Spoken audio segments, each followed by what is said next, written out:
Hello everyone and welcome to another episode of the Therapist Connect podcast.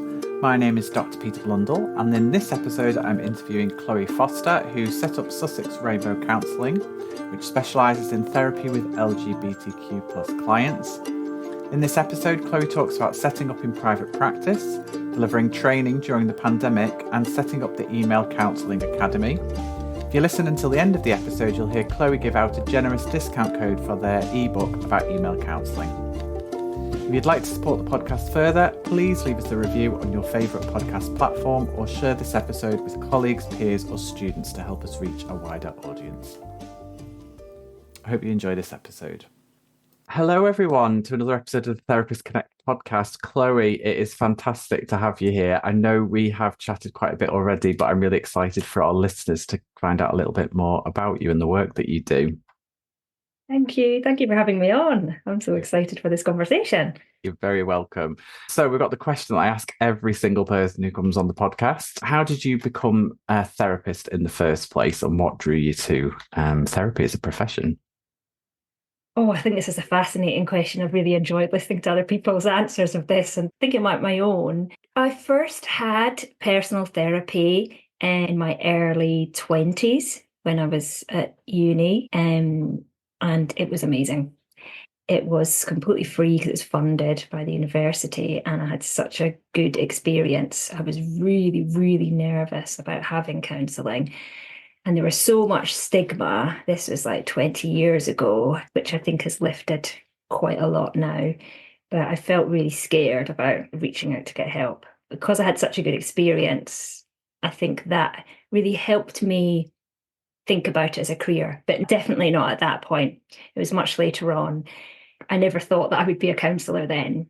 It was basically, I was working for an organisation where my job was to coordinate young people aged 18 to 30 to volunteer abroad on European volunteer projects.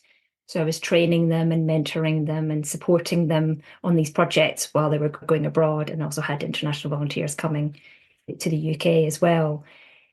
Some of my colleagues at the time were going on listening skills courses, and I was like, hang on a minute. I found out about this and I was like, oh, I'd quite like to do that. And they were called, I think they were called counselling introduction listening skill courses at our local college. And I thought, oh, that's great. And also get half a day out of work. So that was nice too. So I asked my manager if I could do it. Thinking, oh, it'd just be a nice course. I love a course. I love to learn. And I was astounded. I absolutely fell in love with it. I just really, really enjoyed it. The teacher was great. The group was great. And then I went back to my manager and was like, can I do the next level? And I thought, oh God, they're never going to let me do the next level because they had to pay for it. And they let me do the next level. The manager was really supportive. And it did actually really, really help me with my work. With being able to support people and working interactively with people. So I'm really glad I did it. I still at that point wasn't thinking I wanted to be a counsellor. I just really enjoyed doing these courses. And it wasn't till later on, I was working as an LGBT youth worker. And I did the third level, the level 3 counselling course at the local college. And that's where I started to really seriously consider whether or not to go to university and do the postgraduate, because people in my class were starting to consider that. And it hadn't been something on my radar. I just wanted to complete up to the third level. And also at a similar time, I was going to get personal therapy through a charity that specialised in domestic violence. And I'd been referred for this to get some support for my personal situation. And I asked in the initial assessment whether or not I could see a gay counsellor, because I'm gay myself. I was really shocked by the answer. They were like, we don't have any gay counsellors. And I was like, okay. Like, okay, maybe they don't, or maybe they're not open. And I was just like, oh, I think that could really help me. I feel like it would be really important for me to see a gay counsellor. And I was really annoyed and really kind of like, oh, I don't know if I really want to use this service. And it just felt all a bit strange. And I think actually reflecting back on that experience is what made me be more passionate about thinking much more seriously about joining this profession and training, because my idea was always to specialise in working with LGBTQ clients. And yeah, so that's kind of how it ended up evolving. It was a really slow and long process. I also thought that I was too young to become a counsellor, because I was doing these courses in my sort of mid to late 20s, and kept thinking, I need to be 30. I need to be at least be 30. And those people are more like 40 when they do these courses. And I kept thinking I was going to be laughed at, but I wasn't going to be taken seriously. I wouldn't have life experience, even though I knew I had life experience. I knew it'd be okay. So finally I turned 30 and I applied. Which is ridiculous, really, looking back. It was something going on there for you, though. You thought that was the age. Yeah. Even though the minimum on the application, I know it's different depending on what institution you study through, it was 25. But I don't know, I just felt like this is what grown-up people do. This is professors. This is people with all this experience. People aren't going to take me seriously. It was difficult in the beginning, kind of looking younger than I always have been. And in the beginning with placements and stuff, it's not so much of an issue now, 10 years on. But it sounds like there was a lot to that journey, kind of different elements to it that all kind of led you to this path. I was interested a little bit in terms of you talking about being nervous going to therapy for the first time. And I was just thinking how many people feel like that, kind of like going into a room, particularly if you go to a service where you don't know who you're kind of getting as the therapist. If you someone in private practice, you've kind of chosen them to some degree, but kind of meeting someone for the first time and kind of feeling like you have to be kind of vulnerable and open about yourself and you don't really know a lot about that person. Absolutely. I was so nervous. And actually thinking back, I remember specifically that I did not want to go to student services with a reception or something would have been for the counselling to kind of make an appointment. I didn't want to phone. And finally, and I was thinking I really wanted to, I wanted to have counselling. A part of me really wanted to do it, but I was just so nervous to set it up. And then I realised there was an email address. And back then, I didn't have internet on my phone. I didn't have internet at home. So I went to a computer in the library and sent an email to ask to set up an appointment. And that was amazing, because I don't know if I would have done it if it wasn't for that. Mm. And that's, I think, made it so much more accessible. Yeah. Because me being able to speak out loud was really hard. And that's something I'll speak about later. But I think the power of email and being able to write rather than speak can be really important, particularly folks that have not had counselling before, or are in a really vulnerable and nervous place, or they're younger. So they're much more nervous. Typically, I was anyway. And I think what you described there is like that wanting to reach out and kind of seek out therapy, but then almost feeling like having a conversation about it just felt too vulnerable to kind of do that, and that actually sending the email opened that door a little bit without having to kind of speak to somebody immediately. Yeah. And interestingly, instead of replying to the email, they phoned me, and I was just like, which I just find that hopefully that wouldn't happen these days, because we should really respond in the way that our client has communicated with us.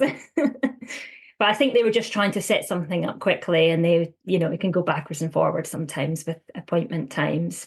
But that wasn't quite so scary because I'd made that first step. Yeah. Well, we'll come on to talk a bit more about that I suppose that topic in a bit. But before we do that, can you tell us a little bit about your career so far there after you qualified and kind of what you've been up to? Yeah, sure. So I qualified in 2016, and that same year I set up Sussex Rainbow Counselling, which is my private practice, where my niche is working with sexuality, gender diversity. My peers at the time thought I was mad having a niche. And they thought, why can't I just work with everybody? Are you sure you're going to get enough clients? And I was like, absolutely not. I don't want to just work with everybody. I want to be able to offer my skills of what I've got experience with, because I'd worked loads in the LGBT community in different charities at this point. And it's what excited me, it's what I was interested in. And it's kind of clients I wanted to work with. So I set that up, and I worked in person for many years. And in 2018, I did a specialist training to work online. at the time, remember this was pre-pandemic, pre-2020, most counsellors I spoke to were like, "Well, why are you trying to work online? Don't you need to see the person? Don't you need to see their full body? You need to be in the same room together," and loads of stigma. And I was like, no, I really want to do this. It feels like it's the future. It feels like this is going to make it more accessible for both clients and for me. So I went ahead and did the training, and the training also included working in text-based counselling, including email counselling, which I absolutely loved. I was doing a mixture of online, like with video calls, email counselling, and in person whilst I was still in Brighton. And then at the end of 2019, I decided that I wanted to relocate to come back to Scotland, where I'm from, as you can hear from my accent. So having the training to work online and experience working online already, and that was set up, meant that I didn't have to start all over again. And with building my name and getting enough clients in a local area and getting rooms and all sorts of things, I thought this is going to make sense to work 100% online. Again, my counsellor friends thought I was mad. They were like, how are you going to get enough clients? You can't just work only online. Surely you'll end up getting a room, hiring a room when you get there. And I was like, no, I feel like online's going to work really well for me and for my clients. So I'm happy to give it a go. Of course, a few months later, lockdown hit, pandemic, and everybody's having to go online. And then same friends getting in touch. How do I work online? What system do I use? What do I have in my contract? And then they're kind of scrabbling, having to do it. So that was quite funny. Well, maybe not funny, but it was role reversal. I just thought, well, you see, I've been saying this, and then of course I've carried on working online like I planned to, but it was a bit weird, the timing, because everyone was like, it's almost like you knew there was a pandemic happening. You relocated and had it all set up and sorted literally just a few months before lockdown. So I was quite relieved, actually, because it made things relatively smooth in my work, which was good. So like during some of the time when I was in Brighton, and then moving back to Scotland and continue to work online, I was doing loads of training from about sort of 2018 onwards. So I had years where I was running workshops both in person and online. I did loads of workshops for online events, counselling tutor, National Counselling Psychotherapy Society. I spoke at the CT UK conference. I was just basically doing so much in terms of workshops and training for counsellors that I got a bit burnt out, really. It was so much. Like there was sometimes 100, 200 people at some of these online workshops. They were really full on. And I was getting loads of people asking me to do private workshops, and I was getting really known for this. And it was like, oh, I don't know if I can keep up with all this. I need to take a bit of a breather. I'd also been doing loads of advocacy work around pronouns and wanting more counsellors to be more confident around asking their clients about pronouns, what pronouns they use, and being more open with their pronouns in their email signatures. That, I'm pleased to say, has shifted massively. Now it's really, really common for counsellors to have the pronouns in their email signature and their Zoom names. I can see here, we've both got them in our Zoom names here. And it wasn't the case then. So I was really on a mission for that and was really pleased with how things started to shift. But basically, yeah, with all of that work, so many things going on all at once, and the exhaustion of the pandemic, so tiring working in the pandemic, working with clients, talking about similar things around lockdown all the time for those of us who were doing it. I'm interested in hearing your experiences of that over the pandemic, because I think a lot of us who were doing events online, I think because I almost felt like people were working harder in some respects. Mm-hmm. Kind of every moment was kind of filled with doing some work. There was no commute. Mm-hmm. There's no and there was such a demand for kind of online groups, online communities, online stuff, videos and webinars Yeah. and all of that kind of stuff. So those of us who were doing those type of events, I know a lot of people kind of got to a point of feeling quite burnt out at that time Yeah. and ended up taking a step back. And Yeah. I think that was partly the pandemic and then partly working online. And I think it was Hmm. a combination of events that kind of came together around that, I think. Sure. Yeah. It was so much. And I'm a very determined person. Like, once I get my head around something that I want to do, I'm just like, right, I'm doing it and filling my time. So just sitting around watching the telly or something, I just couldn't have done that. I needed to be thriving to keep having projects to focus on and to be doing stuff. And it really helped me. I really enjoyed it.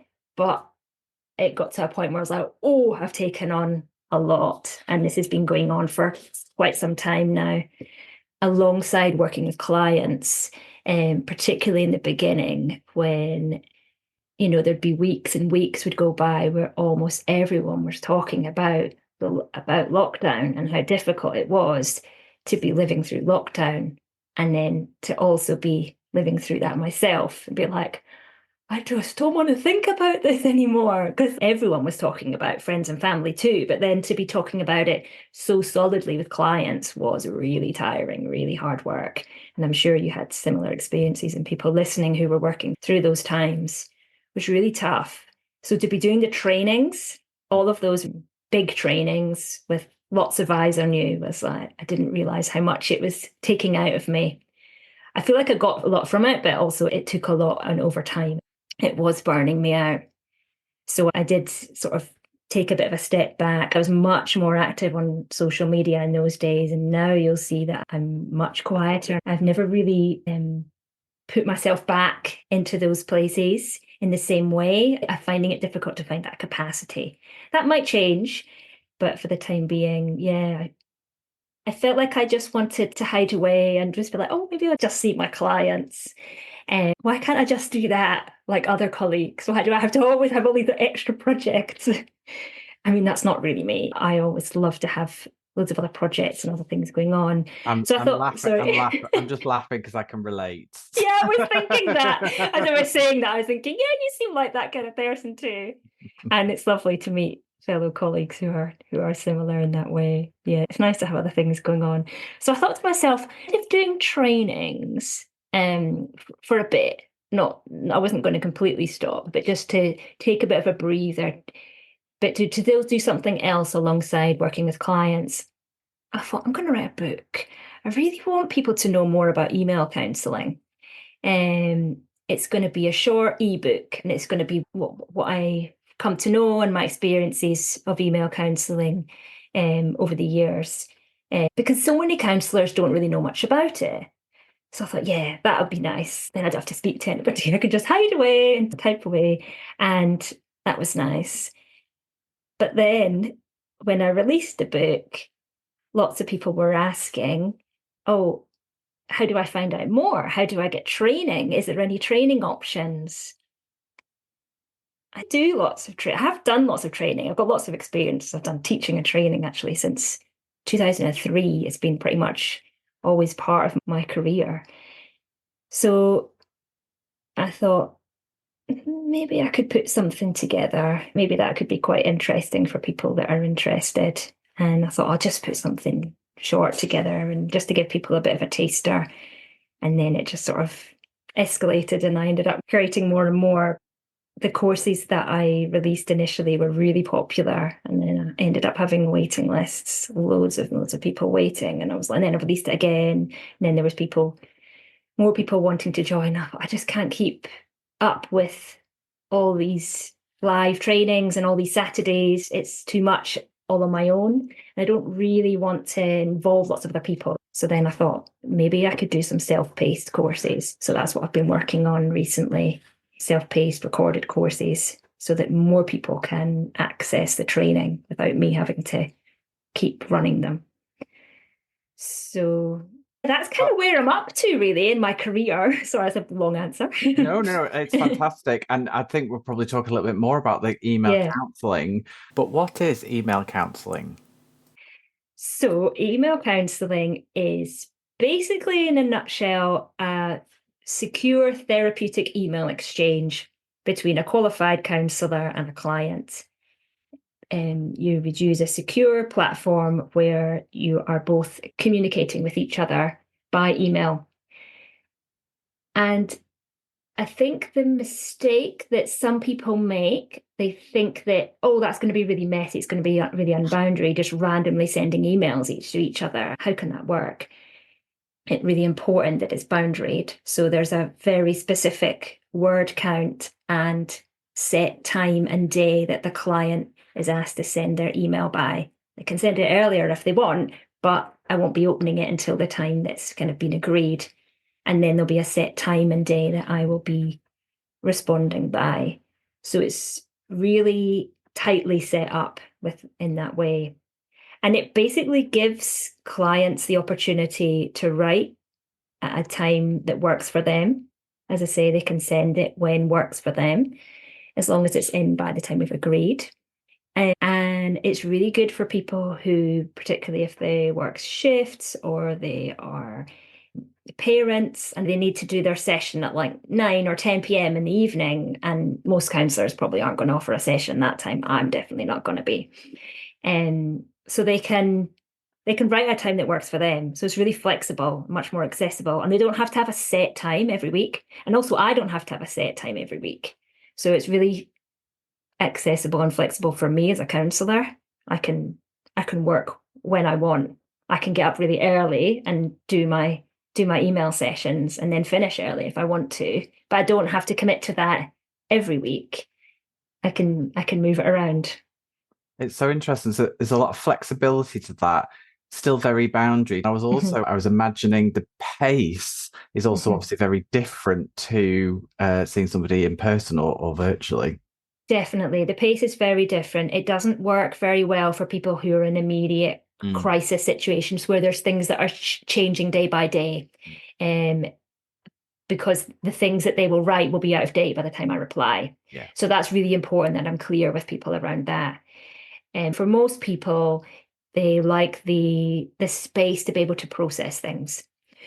So they can really think about what they want to write and carefully write it, and not kind of be faced with a question by a counsellor like, oh, what do you make of that? Or how do you feel about that? Or what can you say more? And then you're like, and then sometimes, some clients are, lots of times just passing in their session. They're not really ready to answer. They need more time to process it and to think. And then so they can keep reading over my reply and not think, oh, what was it Chloe said? Oh, I can't remember. Because some people, I'm like that. Sometimes I can't remember what my counsellor said. And I'm just like, that's really annoying. It's really frustrating. But with an email, I can read it back. Yeah, that's really interesting. And do you charge per email? How does it Yes, work? per email exchange, yeah. So the fee would be for each email exchange, which means the client's email to me and then my reply would be one fee. Okay. So we're getting a 50 because we have like the word count we use is the same for both the client and counsellor. So they're getting as much back as they've given, which is actually quite unusual in an email, in a traditional counselling setting. So I don't know if my next question is covered in what you've already said, but how do you define your therapeutic approach now? So I was trained as a humanistic counsellor, and I would very much say that my approach as a counsellor is still humanistic, but it's with a very queer and neurodivergent lens. So I'm queer and neurodivergent myself. And this is very much comes out in my work and in the clients who choose to come and see me. I would throw in ideas or some thought throughout our sessions, which I have found to be really helpful, particularly when people are exploring things around their identity. And they find that really helpful when their counsellor is open and out. I think also my approach as a therapist is to try to be as accessible and flexible as possible. And I think this is where the email counselling comes in, because email counselling offers another option in terms of accessibility. It's not going to be accessible for everyone, obviously, but it gives that other option. And because I work in a mixture of ways, people don't have to choose only email counselling and that's it. They can have some video calls, some email sessions, for example, and they can have that mixture if they want. And then they've got that flexibility of when they meet me. Yeah. And it sounds like that flexibility works really well for your clients. Mm-hmm. Yeah, definitely. And for me too, as a counsellor. And I think that's why so many of us have chosen to go 100% online in general. I mean, when I say online, I mean video calls. So many of my colleagues are now only online. And that's not just because it works well for the clients, but it also works well for us as practitioners. We don't have to do the commute and pay lots of money for room hire and things like that. So, but I think with email counselling too, it's got to work both ways.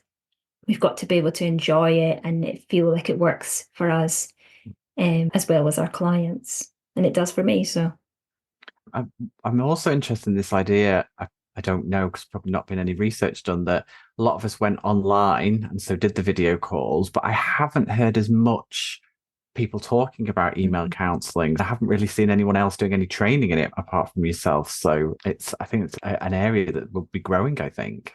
yeah, I really hear that a lot, unfortunately. And I think that's why I'm so powered up in my mission. A bit like when I was talking earlier about kind of pronouns and stuff, and we're just like, not enough people are talking about it. This is so important. And I think that often in my experience, the traditional kind of online counselling courses and ones that have existed pre-pandemic tend to cover email counselling, but more as a sort of an add-on, not as its main focus. And I haven't yet seen courses where are specifically focusing on email counselling.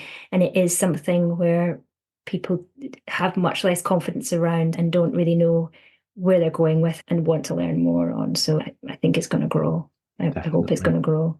Absolutely. I'm sure you'll have lots of inquiries after this podcast comes out.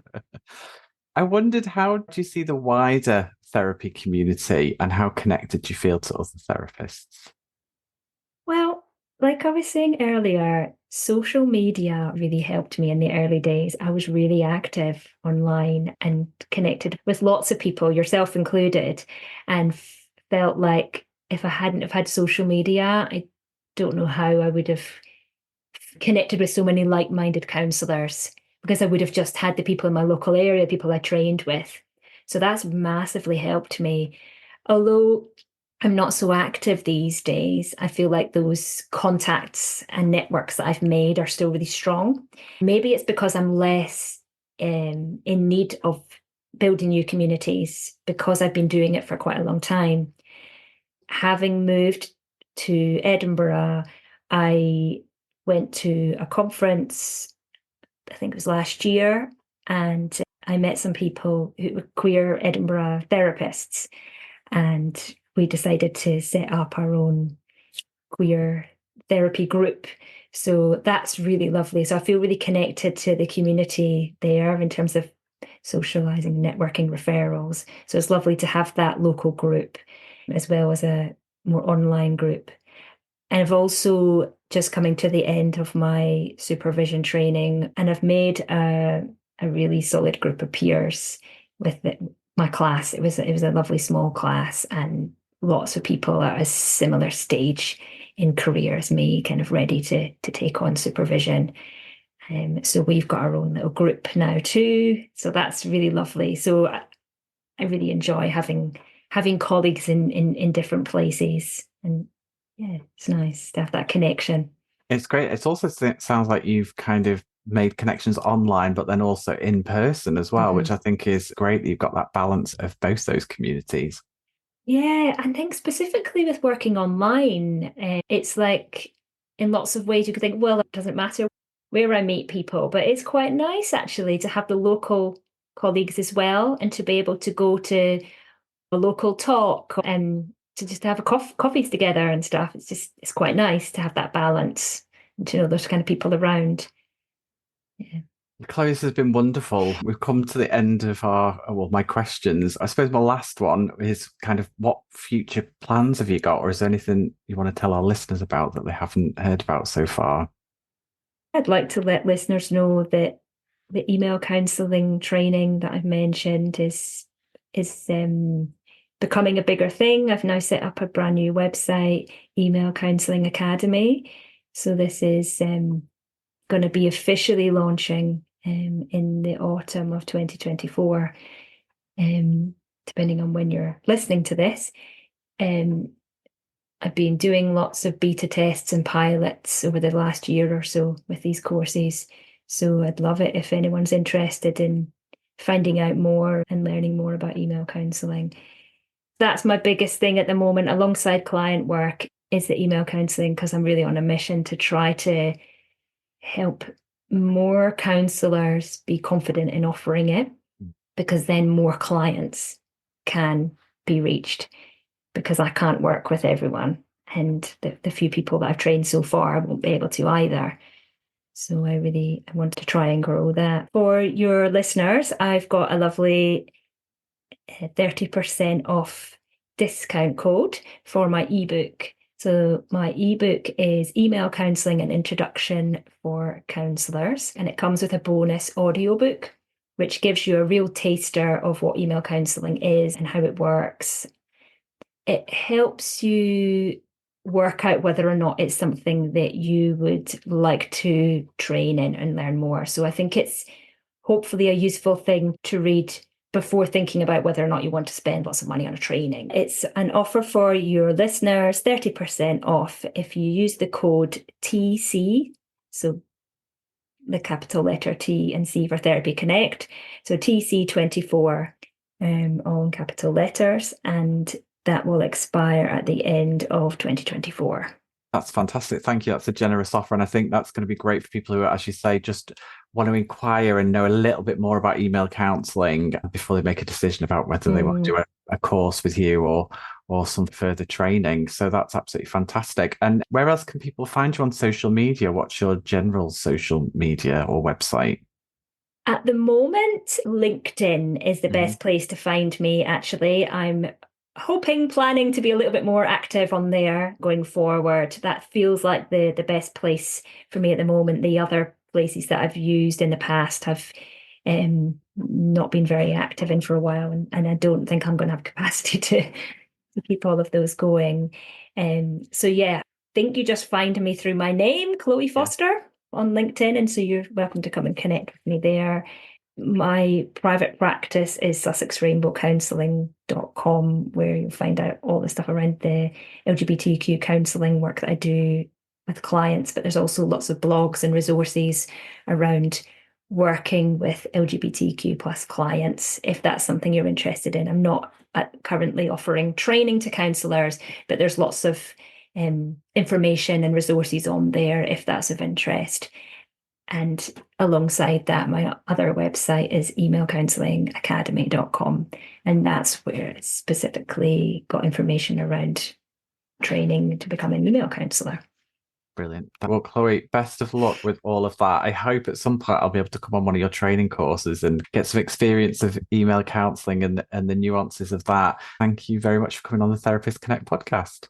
Thank you. It's been great to chat to you.